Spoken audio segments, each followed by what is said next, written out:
അപ്പോൾ നമുക്ക് dark curry powder കൊണ്ട് ശരിയാക്കാലോ. അതിന് വേണ്ടി 1.5 ടേബിൾ സ്പൂൺ ജീരകം, പിന്നെ 2 ടേബിൾ സ്പൂൺ മല്ലി മൊത്തമായിട്ടുള്ളത്, 1/2 ടേബിൾ സ്പൂൺ പെരിഞ്ജീരകം, 1/2 ടീസ്പൂൺ ഉലുവ, 1/2 ടീസ്പൂൺ കടുക്,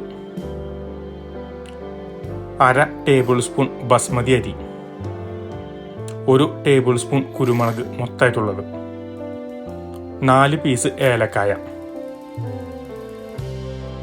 ഗ്രാമ്പു ഒരു 4 പീസ്, പട്ട ഒരു കുഞ്ഞു പീസ്. ഇതെല്ലാം ഇട്ട് സ്ലോ ഫ്ലെയിമിൽ അതങ്ങോട്ട് ഡ്രൈ റോസ്റ്റ് ചെയ്യാം. ഫുൾ ടൈം ഇങ്ങനെ ഇളക്കിക്കൊണ്ടിരിക്കുക, അത് കരിഞ്ഞു പോകരുത്. അത്യാവശ്യം ഡാർക്ക് ആവണം കേട്ടോ, കരിയരുത്, പക്ഷെ ഡാർക്ക് ആവണം. ഇതേപോലെ ഡാർക്ക് കളറിൽ കിട്ടണം, കരിയാണ്ട്. അപ്പം സൂക്ഷിച്ച് തണുപ്പിച്ച് അത് കഴിഞ്ഞത് ബ്ലെൻഡറിലേക്ക് മാറ്റാം. അതേ പോട്ടിലേക്ക് ഒരു 10 പീസ് മിളക് ഇട്ടും അതും നേരത്തെ ചെയ്ത പോലെ ഇങ്ങനെ ഡ്രൈ ആയിട്ടൊന്ന് റോസ്റ്റ് ചെയ്തെടുക്കാം. അതിൻ്റെ ഫ്രാഗ്രൻസൊക്കെ പുറത്തേക്ക് വരും. അതും നേരത്തെ ഇട്ടതിൻ്റെ ബ്ലെൻഡറിലേക്ക് തന്നെ അതും ഇടുക. ഇതെല്ലാം ചേർത്ത് നല്ല ഫൈനായിട്ടൊരു പൗഡർ അടിച്ചെടുക്കാം. ഇത്രയുള്ളൂ പരിപാടി. നല്ല ഡാർക്ക് കറി പൗഡർ.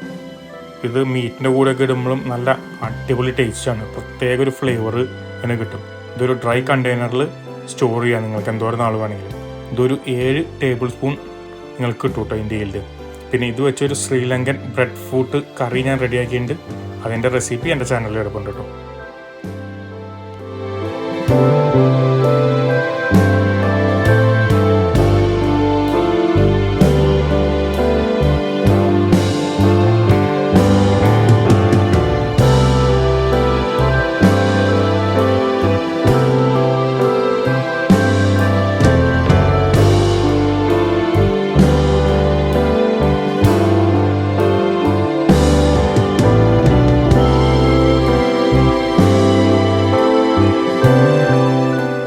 അപ്പൊ ഇതോ നോക്കണേ,